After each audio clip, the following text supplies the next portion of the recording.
main doubt on homosexuality. Is it prohibited in Islam? And why so? Because, I had, from the past 5 years, I've been with so many homosexuals. It's like, their feelings that they have for the same sex or whatever it is. It's so true. It's like the same kind of pain what we might feel for maybe our husbands or whoever it is. If it's wrong, why is it wrong? Sister asked the question that what does Islam say about homosexuality, and if it's wrong, why it is wrong. Allah says in the Quran in Surah Isra chapter number 17, verse number 32, that come not close to adultery, for adultery is an evil opening other roads to evil. Besides that, Allah says in Surah Araf chapter number 7, that telling to men that do you practice your lust after men in preference to women. That means homosexuality is prohibited in Islam, in the Quran, because Almighty God made the human beings. Allah says in the Quran in Surah Rum chapter number 30 verse number 21 that He has put love between the hearts of husband and wife. Almighty God has made the human beings in such a way that they love the opposite sex. Generally, naturally, no human being loves the same sex. I'm talking about the love which is required in husband and wife, not the platonic love which you have between your brothers and between your sisters. Now, initially, there was a research which said that homosexuality is genetic. So during question and answer time, somebody asked me, the way you're asking, if homosexuality is genetic, then how is that human being to blame?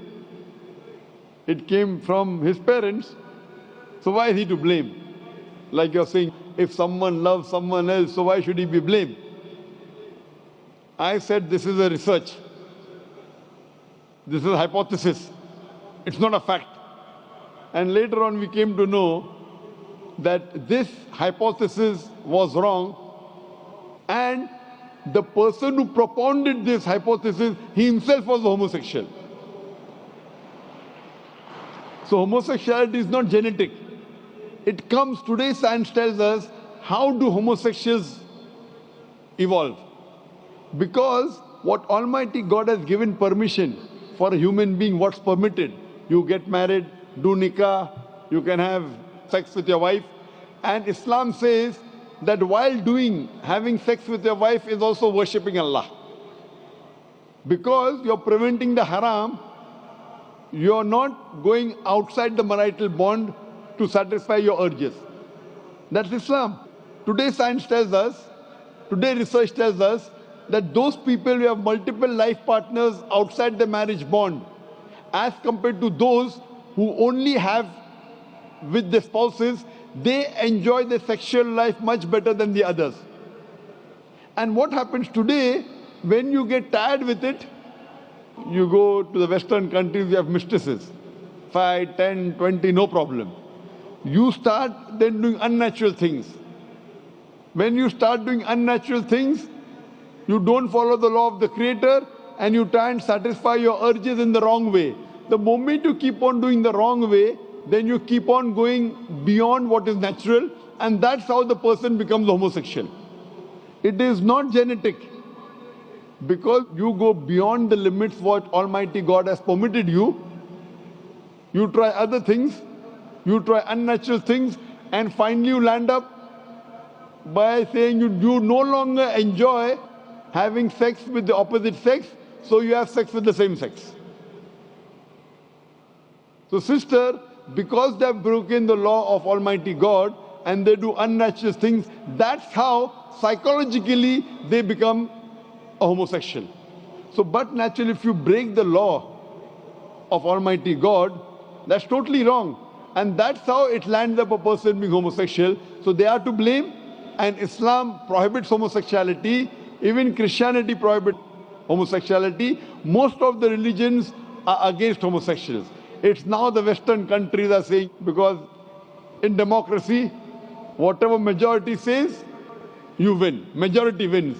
In Islam, majority doesn't win, the haq wins. The truth wins.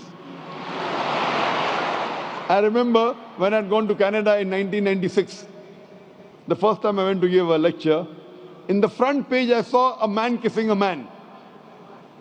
A man kissing a man, and it says that they have married each other. Today in Western countries, if I speak against homosexuality, it's a crime. It's a crime. So what we realize that previously, all the countries, homosexuality was a crime. Then some Western countries like Canada gave legal sanction to it. Today, most of the Western countries, homosexuality is legal. Even India, the country where I come from, they are thinking. They're thinking to make it legal. So what we realize, what is truth. Majority doesn't win. What is wrong is wrong. And in Islam and most of the major religions of the world, homosexuality is a sin. It's a crime. It will not take you to heaven. It will take you to hell. Hope that answers the question, sister.